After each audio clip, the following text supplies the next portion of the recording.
बड़े हास्य का विषय है कि हमारे विद्यालय परिवार में सीए सर श्रीमान सुरेंद्र जी सर पधारे हैं मार्गदर्शन देने के लिए। तो एक बार सभी स्काउट के लिए बजा के सर का धन्यवाद दें।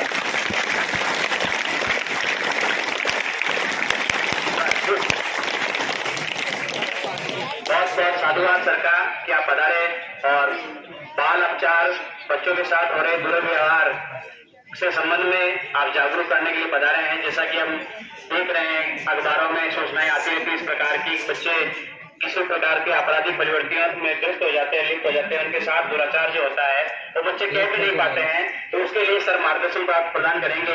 तो मैं निवेदन करूंगा श्रीमान सर से कि आप पधारे और मार्गदर्शन प्रदान करें।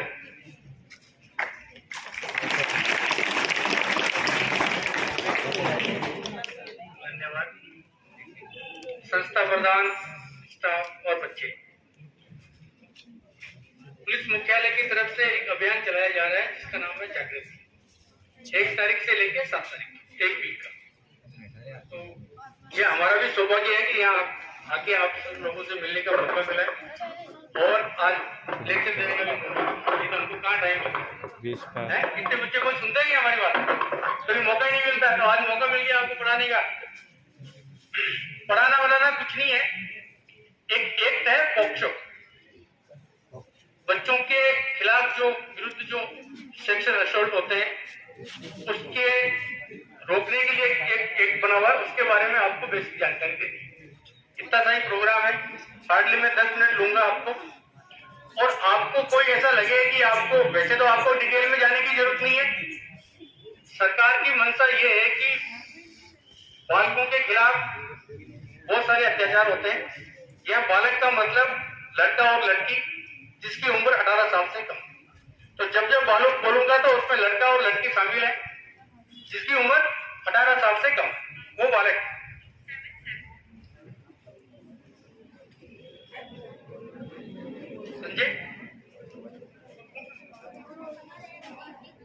संजय नाम। तो बालक का शब्द मैं बहुत बार बोलूंगा तो बालक का मतलब है जो 18 साल से कम है, चाहे वो लड़का है, दोनों शामिल है। तो सरकार की मंशा ये है कि जैसे जैसे नेट का, मोबाइल का एक्सेस बढ़ा है, टीवी पे कई तरह की पिक्चरें आती है, मोबाइल पे एक ही एक्सेस है, इंटरनेट आपके पास 24 घंटे अवेलेबल है। तो जो जो लोग इसको देखते हैं, अब कौन क्या देखता है ये उसके ऊपर डिपेंड करता है। और उसकी जो मानसिकता है, जैसा वो देखता है वैसे ही उसकी मानसिकता हो जाती है। और धीरे धीरे धीरे धीरे ये अपराध बहुत ही मतलब भयानक स्थिति में पहुंच गए। आप देखो कि डेली आपको कोई न कोई मतलब कोई उम्र ही नहीं है, 4 साल 3 साल 5 साल के बच्चों के खिलाफ इतने बड़े गंभीर ये जो सेक्सुअल असॉल्ट होता है कि किसी की डेथ हो जाती है, कोई बहुत सीवियर इंजर्ड हो जाता है, कई महीनों तक इलाज चलता है। तो क्या है कि आदमी की ये इजी एक्सेस होने से, नैतिक मूल्य का हाथ होने से, ये आदमी की जो मानसिकता है, आदमी का मतलब जो 18 साल से ऊपर है, जो अपराध करता है, भाई 18 साल तक तो पीड़ित है, और 18 साल से ऊपर जो भी है वो जो अपराध करता है वो अक्यूज है। तो उन लोगों के बारे में ये है कि उन लोगों को ये इजी एक्सेस हो जाता है। आजकल ये पढ़ने साहित्य इसी तरह के पढ़ते हैं, इसी तरह के पिक्चर देखते हैं, समाज में माहौल ऐसा हो रखा है, नैतिक मूल्य है नहीं। पहले लोग गांव में रहते थे, आराम से रहते थे, सब भाई बहन होते थे। और हमारे टाइम में जब मैं बात करूं 40-50 साल पहले, तो लड़कियां लड़के कोई ऐसा कोई विवेक मानते ही नहीं थे, समझते ही नहीं थे, साथ में खेलते थे, साथ में उठते थे, बैठते थे। लोग बच्चे एक दूसरे के घर जाते थे तो दूसरे दिन उठ के आ जाते थे, कभी इस तरह की प्रॉब्लम हुई नहीं। लेकिन जैसे जैसे पहले पिक्चर्स आए, मोबाइल आया, टेलीविजन आया, तो फिर पिक्चरें आने लगी। तो पहले तो लोग, टू बी वेरी फ्रैंक मैं बताता हूँ आपको कि इस तरह की पिक्चर और चित्र जैसे आते थे जिसमें कोई एक रोमांटिक सीन होता था तो आदमी और पुरुष बैठे तो देखते हुए शर्माते थे, या तो आदमी चला जाता था या पुरुष चला जाता। ये मैं एक्चुअल हकीकत बात बता रहा हूँ 1950 जब 85-86 या जैसे। लेकिन आजकल ऐसा है कि किसी को कोई फर्क नहीं पड़ता है, घर में सब देख रहे हैं, एकदम बहुत इजी एक्सेस हो गया है, किसी को कोई फर्क नहीं पड़ रहा है किस तरह का हमारा बैठना उठना है, किस लोगों से हम बैठते हैं, किस लोगों से मिलते हैं, किस तरह के कपड़े पहनते हैं, किस तरह की बात करते हैं, किस तरह के लोगों से मिलते हैं, कोई क्या कर रहा है, किसी को कुछ फर्क नहीं पड़ता। तो जैसे जैसे टेलीविजन आया, फिर मोबाइल आ गया, मोबाइल आया, फिर इंटरनेट आ गया, इंटरनेट का एक्सेस हो गया, तो जब गंभीर अपराध होने लगे कि सरकार को लगा कि यार इसके बारे में हमको एक सशक्त कानून बनाना चाहिए। तो 2012 में एक कानून बना, एक छोटा सा कानून है, ये कानून इतना सही है जितना मेरे पास किताब है, इतना सही है। इसको कहते हैं अंग्रेजी protection of children from sexual assault 2012 और हिंदी में इसका नाम है लैंगिक अपराधों से बालकों का संरक्षण। तो इसमें सिर्फ बालक और बालक के बारे में बताया गया है। अगर कोई बालक के बच्चे के खिलाफ कोई अपराध होगा तो उसकी प्रोसीडिंग कैसे होगी, पुलिस कैसे करेगी, मजिस्ट्रेट के लिए क्या डायरेक्शन है, डॉक्टर के लिए क्या डायरेक्शन है और आम आदमी के लिए क्या डायरेक्शन। ये एक स्पेशल इतना सख्त कानून है कि भगवान बजाए, मैं कोई मजाक नहीं कर रहा हूं। इस कानून की गिरफ्त में आने से बड़ी मुश्किल आ जाती है। तो आप लोगों के लिए ये है कि कभी भी आपके खिलाफ, कोई बालों के खिलाफ, बच्चों के खिलाफ हिंसा हो तो उसको डरने की जरूरत नहीं। उसका आपका जो इसमें हित रखा गया है वो ध्यान में रखा गया है। तो पहले तो मैं उन चीजों पे आता हूं, आपको बेसिक जानकारी बताता हूं कि बच्चों के साथ अपराध किस तरह के हो सकते हैं और वो कौन कौन से ऐसी चीजें हैं जो अपराध की श्रेणी में। तो बेसिक जानकारी छोटी छोटी सेक्शन नहीं बताऊंगा, मैं ऐसे 1 2 3 करके आपको बता दूं। पहला तो ऐसा है कि कोई भी बालक अगर किसी स्कूल में रह रहा है, मेरे थाने में रह रहा है, संप्रेषण गृह में रह रहा है, जेल में रह रहा है या किसी के अधीन रह रहा है और उसके जो सुपरवाइजर है, संस्था प्रधान है या कोई भी उसका केयर टेकर है, उसके खिलाफ कोई उस बच्चे के विरुद्ध हिंसा होती है तो ये बहुत ही सीरियस है कि बच्चा आपकी कस्टडी में है और उसके ऊपर अगर कोई हिंसा करता है तो इसको सबसे सीवियरली लिया गया है और इसके लिए पनिशमेंट भी 20 साल तक है, आजीवन कारावास।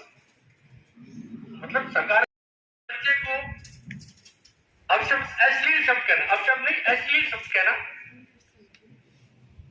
उसको इशारा करना, गंदा इशारा करना, किसी बालक को कोई व्यक्ति द्वारा अंग प्रदर्शन करना या बच्चे को कहना कि वो अंग प्रदर्शन करे, दोनों वाइस वर्सा, दोनों अपराध है। किसी को अश्लील वीडियो दिखाना, किसी को इलेक्ट्रॉनिक रूप से फॉलो करना। इलेक्ट्रॉनिक रूप से क्या हुआ, कोई बच्चा है, उसकी ईमेल आईडी मुझे मिल गई, उसकी फेसबुक जो भी आईडी है, इंस्टा आईडी है मुझे मिल गई, मैं उस पर गंदे मैसेज भेज रहा हूँ, मैं उसके वीडियो भेज रहा हूँ और ये भी अपराध की श्रेणी में। अश्लील साहित्य, बच्चों को कोई बहुत सारे ऐसे होते हैं जो पोर्नोग्राफी के लिए यूज करते हैं, पोर्नोग्राफी स्टोर करना या उसको प्रसारित करना,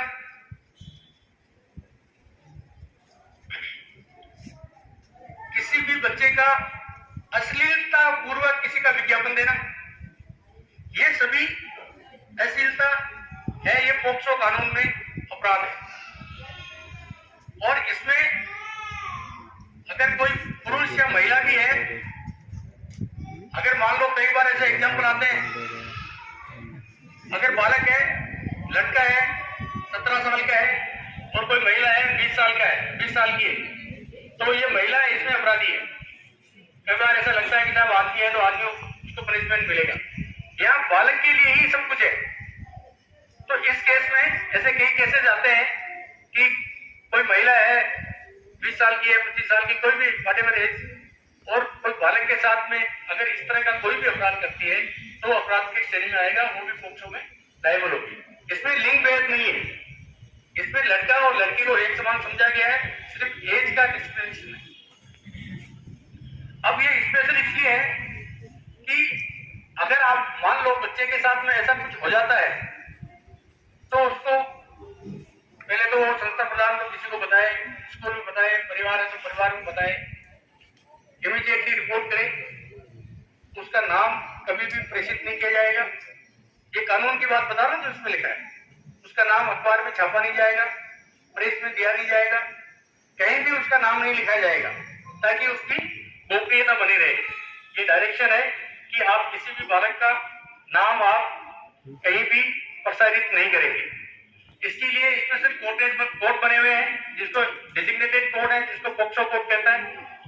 इसमें जो बच्चे की तरफ से और जो पुलिस की तरफ से पैरवी करता है वो स्पेशल पीपी नियुक्त होता है, स्पेशल पब्लिक प्रोसिक्यूटर नियुक्त होता है, जो इसी के लिए होता है। और जो एक्सपीरियंस वकील होते हैं उनको इसमें नियुक्त किया जाता है।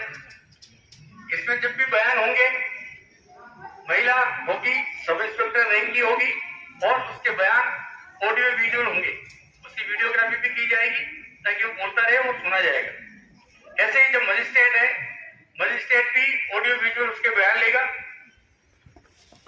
और उसकी उपस्थिति में अगर बालक है, वो चाहता है कि उसकी माँ महिला है तो माँ या बाप भाई कोई भी उपस्थित रहे, उसकी उपस्थिति में होगा।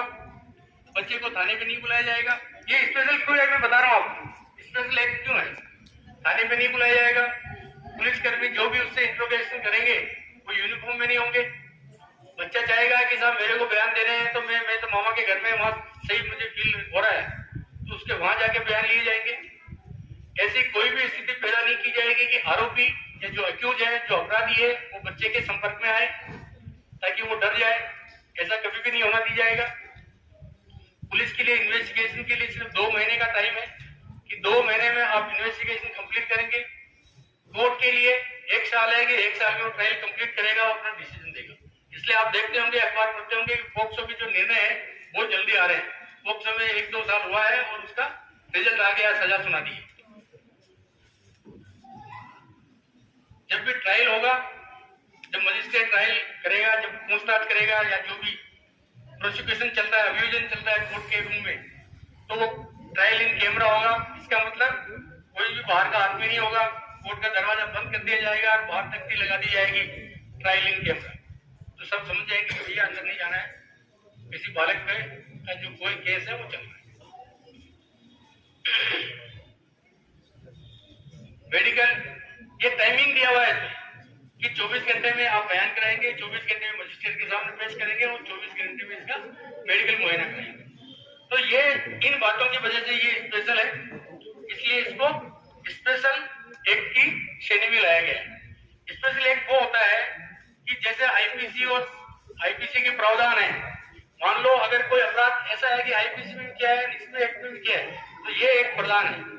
इसकी सजा ज्यादा है तो इसकी सजा उसको मिलेगी। तो ये बेसिक जानकारी थी। आप लोगों से रिक्वेस्ट है कि कभी भी आपके साथ ऐसा कुछ गड़बड़ होती है तो आप तुरंत उसको इमीडिएटली आप रिपोर्ट करें। रिपोर्ट करने नहीं करने से क्या होता है कि उसको आदमी को क्या बोलते हैं, प्रोटेक्शन मिल जाता है, थोड़ा वो हो जाता है, उत्साहवर्धक हो जाता है कि यार आज मैंने पीछा किया, कमेंट मारे किसी ने।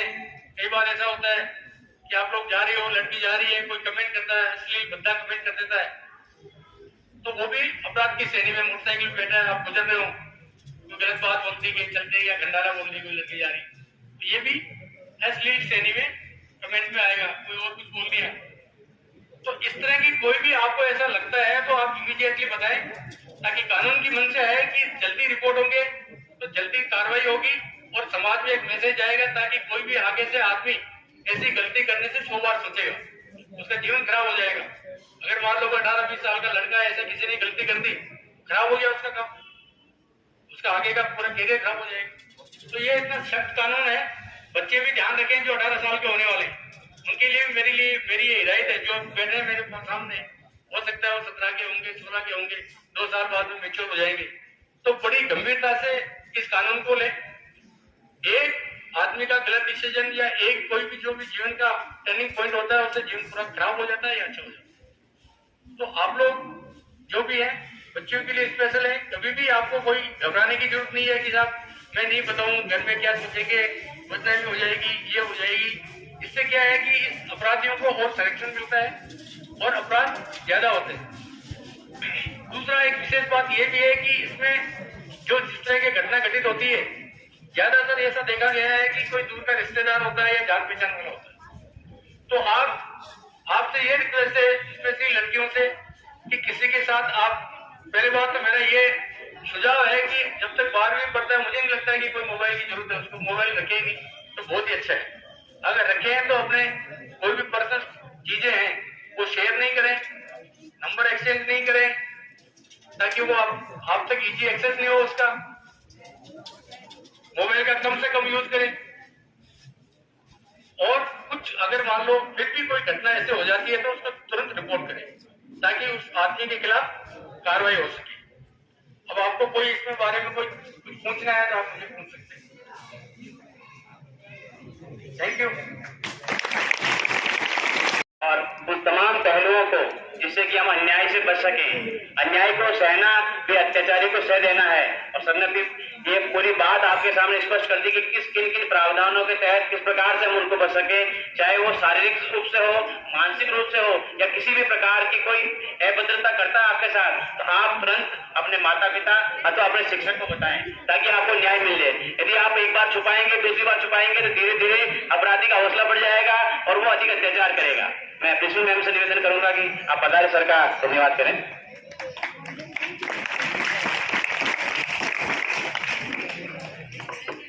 मां शारदे को वंदन।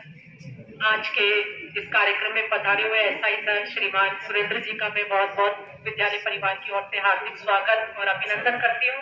और साथ ही साथ सर का बहुत बहुत साधुवाद और आभार कि आपने पॉक्सो एक्ट से संबंधित बहुत ही महत्वपूर्ण जानकारी हमारे बच्चों को प्रदान की। और निश्चित ही हमारे बच्चे आपके द्वारा दी गई जानकारी से लाभान्वित होंगे, ऐसा मुझे पूर्ण विश्वास है।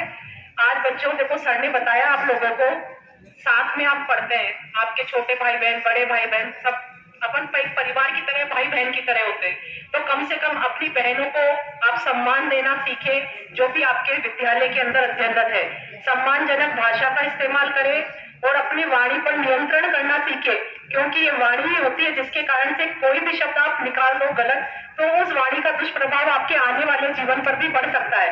इसलिए सोच समझकर बोले, मर्यादित भाषा का इस्तेमाल करें और अधिक से अधिक, सर ने कहा ना कि कम से कम आपको मोबाइल का उपयोग करना है। अगर आप पढ़ने के ही काम में लेते हो तो उससे लेने के लिए जानकारियां ढेरों है, लेकिन आप अच्छी चीजें सीखें। जो भी आप सीखना चाहते हैं तो आपके भविष्य के लिए भी वो लाभप्रद हो सकेगी। एक बार पुनः विद्यालय परिवार की ओर से सर का बहुत बहुत साधुवाद और आभार।